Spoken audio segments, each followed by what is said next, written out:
Discipline isn't about natural ease.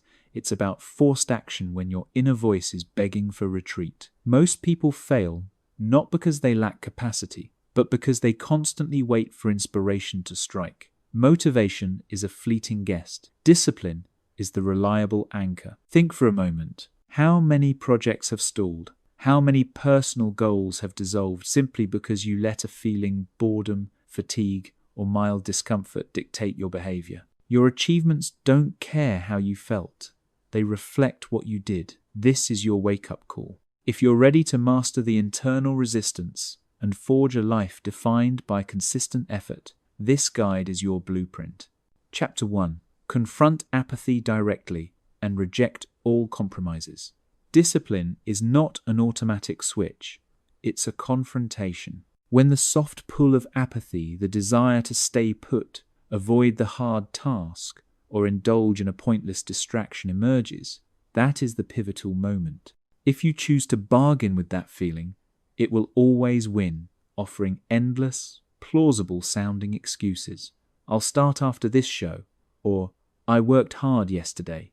A break is deserved. Apathy often wears a disguise. It doesn't just look like sleeping in.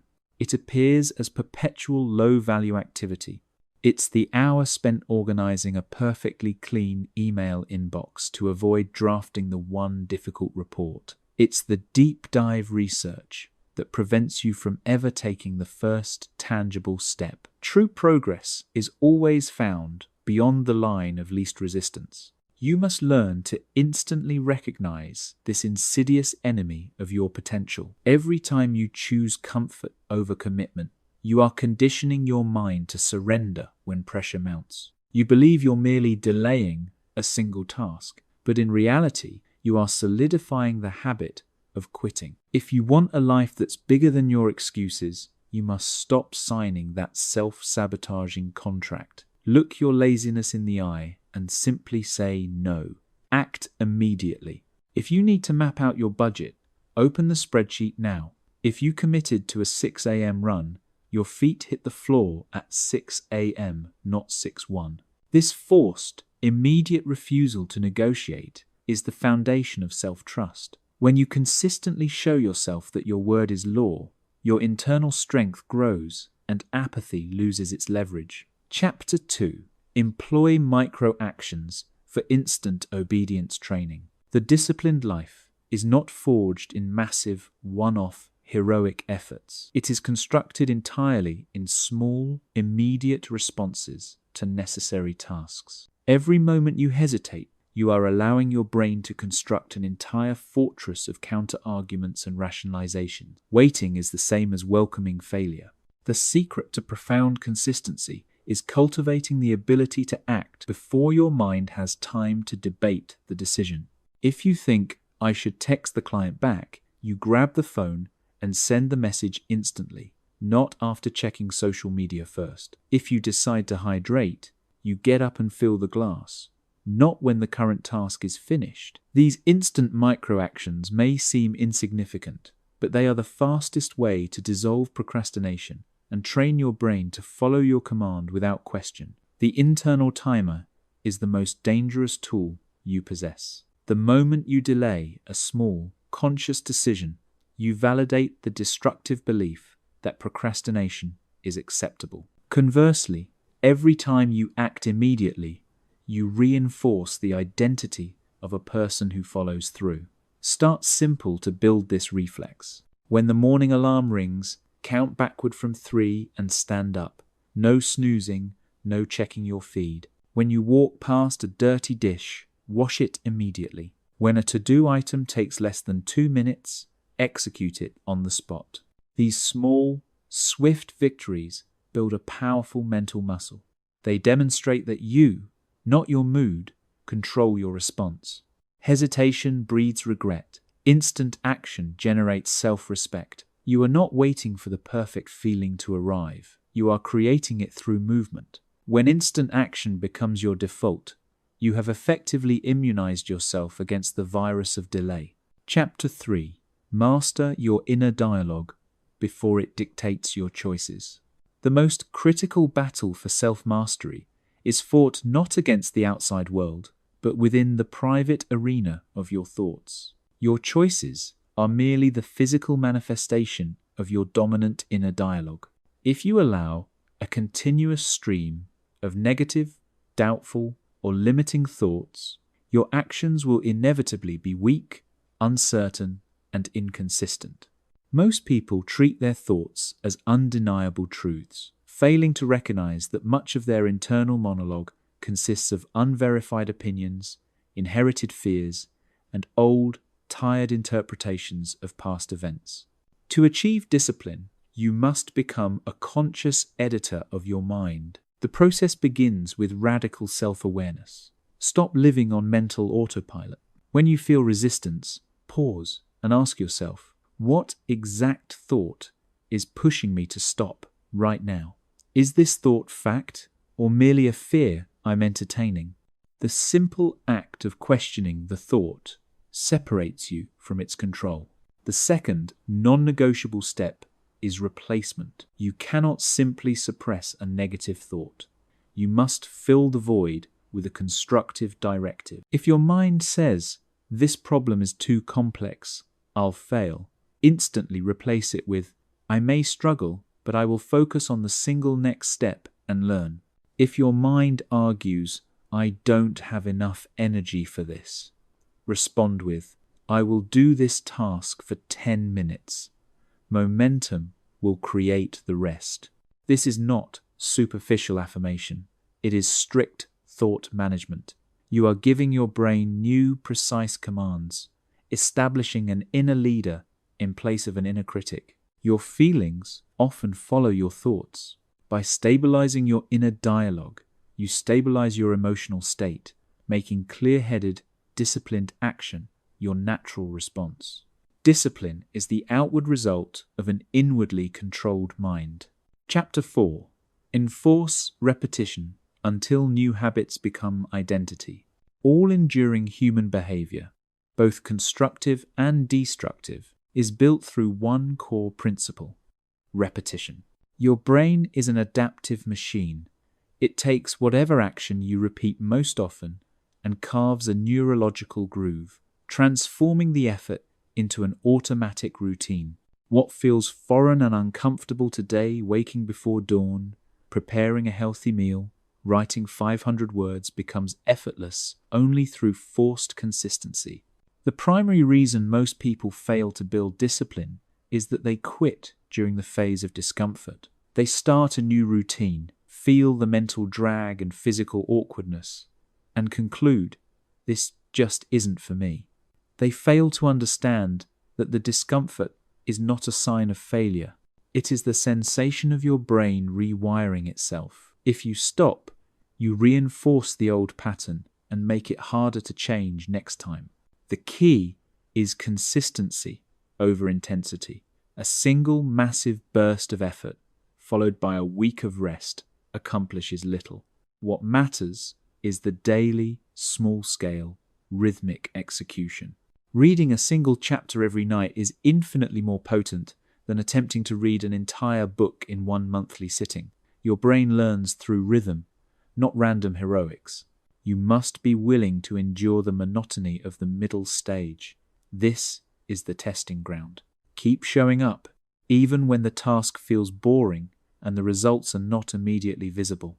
Every repetition is a vote for your future self, building evidence that you are a reliable, capable person. Eventually, the behavior is no longer something you do, it is something you are. You transition from saying, "I'm trying to be consistent," to simply stating, "I am consistent." The disciplined life is simply the life that has undergone enough forced repetition for the new behavior to become the path of least resistance. Chapter 5. Trade negative self-talk for explicit self-command. Your internal voice functions as your personal leadership system. If that system is constantly broadcasting doubt, excuses, and criticism, your actions will be hesitant and weak.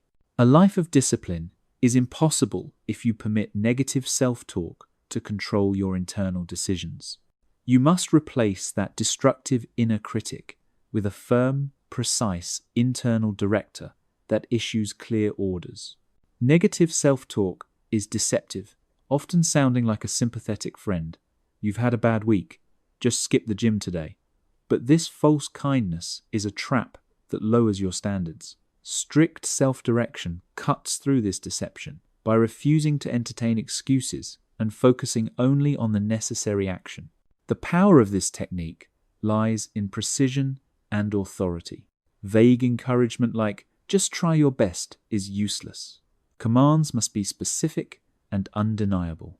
When you feel yourself drifting on your phone, your internal director commands, hands off the device. Begin work on task A now.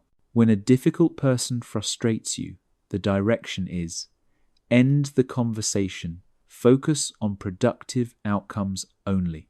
This is not a negotiation. It is an executive decision. Your tone with yourself must carry the weight of authority. If you use soft, tentative language, your body will hesitate. If you use a firm, direct command, your actions will follow suit. You are the coach, and you are the athlete. A good coach does not criticize failures. They provide clear, actionable direction. To make this practical, identify your 3 most common excuses. I'm too busy. It's not perfect. I'll do it later. And write down the absolute command that will replace each one. When the old excuse surfaces, immediately deploy the new, firm directive. By consistently replacing weakness with direction, you cultivate an inner voice that you trust completely. A voice that is always clear, always forward-focused, and always driving you toward your highest potential. Chapter 6. Leverage self-imposed pressure to defeat comfort. Comfort is the slow poison of ambition. It provides short-term safety while ensuring long-term stagnation. Without a force strong enough to counter its gravitational pull, comfort will always persuade you to delay, ease up, and settle for mediocrity. That force is pressure, and a disciplined person learns to apply it to themselves before life does it for them. External pressure, like a looming deadline or a client demanding results, often pulls out your best work. The trick is to internalize this dynamic. Pressure creates urgency where comfort offers none. You must create conditions that make action the only viable choice, overriding the option of ease. Here are ways to impose pressure on yourself. 1. Public accountability. Announce a challenging goal to a friend, mentor, or even social media. By making your goal visible, you introduce the pressure of social contract, making it much harder to quietly give up. 2. Financial consequence. Pay for a service, upfront, a coach, a course, a gym membership, and hold yourself accountable for the investment. The sunk cost creates an immediate pressure to utilize the resource rather than waste it. 3. Micro deadlines. Instead of planning to finish a major project next month, give yourself an aggressive, uncomfortable mini deadline for the first crucial phase. Urgency forces focus and stops the task from swelling into a massive, intimidating beast. 4. Raise your standard. Decide that an effort level you previously accepted is no longer permissible. Commit to one higher standard, for example, I will never submit work that is not my absolute best draft. The high bar introduces a pressure to perform that supersedes the temptation to relax. When comfort pulls you back, remind yourself of the long-term consequence of inaction, the regret, the missed opportunity, the slow erosion of your self-respect. Pressure is not stress for its own sake. It is a structural support that forces your discipline to appear when your motivation has vanished. You are actively choosing to live under a structure that demands your best, ensuring that your life expands instead of shrinks. Chapter 7. Cultivate mental fortitude by embracing difficulty. Mental fortitude, or toughness, is not a trait you are born with. It is a skill developed by consistently choosing the difficult path over the easy one. Life consistently presents a choice: surrender to immediate relief or push through the effort for long-term growth. The disciplined person trains themselves to choose effort repeatedly, internalizing the truth that growth is impossible without strain. Most individuals are constantly seeking relief without realizing it. They reach for the sugary snack when stressed, scroll their phones to avoid a hard discussion, or stop a workout the moment it becomes truly challenging. These choices send a clear message to the mind: discomfort is to be avoided. This pattern creates a fragile, easily broken character. To build an unbreakable character, you must accept that discomfort is temporary, while the identity of a quitter is permanent. When you push through the last set of a workout, or stay focused for an extra 10 minutes on a mind-numbing task, you are revising your self-definition. You prove to yourself that you can endure. Seek out effort. Don't just wait for hard things to happen. Voluntarily choose difficulty. Take the stairs instead of the elevator. Walk to the store instead of driving. Choose to face a small personal challenge daily. The 5-minute rule for pushback. When an effort feels unbearable, commit only to an additional 5 minutes. This small extension is often enough to break the initial mental wall, allowing momentum to take over. Effort should be viewed not as punishment, but as training. Every demanding task is a resistance exercise for your mental resilience. When you choose effort, you earn self-respect and build a reserve of internal confidence that you can draw upon when a real crisis hits. The person who embraces effort today is the one who will dominate tomorrow, because they have trained their mind to see challenge not as a signal to quit, but as a prerequisite for strength. Chapter 8. Defeat impulses by calculating the long-term cost. Impulses are sudden, powerful urges that hijack your focus, pulling you toward instant gratification and away from your commitments. They appear in moments of weakness, fatigue, boredom, or stress, and offer quick, temporary relief. The extra donut, the abandoned task, the skipped meeting. The danger of an impulse is that it makes you blind to the future cost. To gain mastery over your urges, you must train yourself to pause and vividly project the long-term pain of giving in. The core difference between a disciplined person and an undisciplined one is the ability to choose future benefit over present comfort. When an impulse strikes, for example, the urge to procrastinate and watch a show, 1. Immediate pause. Do not act for 5 seconds. Create a gap between the urge and your response. 2. Visualization of pain. Use that pause to mentally picture the regret that will follow. See yourself tomorrow morning waking up late, feeling behind, carrying the guilt of the unaccomplished task, and having to start the day with a loss. 3.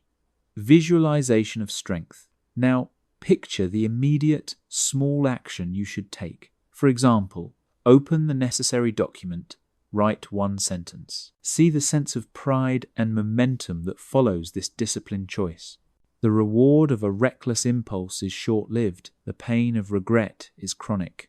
When you remind yourself that the temporary comfort of the impulse will be followed by lasting disappointment and a weakened character, you strip the urge of its power. You learn that by choosing the small discomfort of resistance now, you avoid the large, lingering pain of self-betrayal later. This ability to make decisions based on future evidence, rather than present feeling, is the high-level skill that forces discipline into your life. Chapter 9. Dedicate your finite energy only to essential tasks. Every person begins the day with a finite reservoir of mental and emotional energy. Discipline is not just about forcing action, it's about ruthlessly prioritizing where that limited energy is spent. Working hard all day on the wrong things is the fastest route to exhaustion and unfulfilled potential. The reason most people feel constantly drained is scattered focus. They major in minor activities, checking email every 5 minutes, reacting to every notification, participating in endless, unproductive meetings, and worrying about opinions that don't matter. They mistake frenzy for productivity. To direct your energy wisely, identify your top 3 at the start of every day. Clearly define the 3 non-negotiable tasks that will create the greatest forward momentum. These are not chores, they are the actions that directly advance your long-term goals. Prioritize peak energy. Identify your peak hours when you are sharpest, and strictly reserve that time for those 3 essential tasks. Do not waste your best brain power on emails, planning, or busy work. Embrace the power of no. You must develop the courage to firmly and politely decline requests, invitations, and obligations that do not align with your top 3 priorities. Every yes to the trivial is a no to the essential. Protecting your focus is not selfish.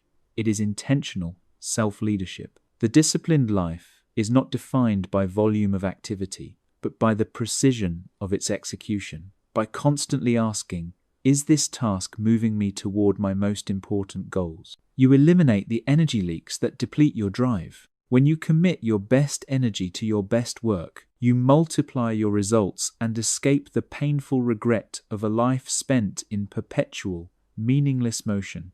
Chapter 10. Condition your mind to act without requiring motivation. Motivation is merely a transient feeling, a result, not a cause of action. If you anchor your progress to the feeling of being motivated, you will forever be trapped in cycles of starting and stopping. Discipline is the iron will to act, regardless of whether the right mood is present. It is the core act of conditioning your mind to obey the schedule, not the emotion. The majority of people get this backward. They wait for the feeling to start, but action creates its own energy. You don't wait to feel inspired to write. You write, and the act of creation generates the inspiration. You don't wait to feel energetic to exercise. You move, and the movement generates the energy. To remove choice and condition your response. Establish non-negotiables. Create a set of unbreakable daily commitments that happen regardless of mood, health, barring injury, or weather. For example, I will read 20 pages. I will spend 1 hour on my craft. I will track my finances. These are rules, not suggestions. Shorten the decision gap. Practice the immediate action drilled in Chapter 2. The moment a task is required, you move. Eliminate the window of time where your mind can negotiate. Identity-driven action. Stop saying, I need to motivate myself to run. Instead, say, I am a runner, and runners run. When you tie the action to your identity, it moves from being a choice to being a simple, non-negotiable part of who you are. Your mind will inevitably test you, offering seductive reasons to delay. This resistance is natural. The key is to act despite it. Every time you act without the aid of motivation, you weaken the grip of resistance and strengthen the habit of discipline. This conditioning is what transforms you from a person who wishes they were consistent into a person who is consistent. You become a force driven by commitment and internal command, not fleeting emotion, which is the ultimate definition of an unstoppable life.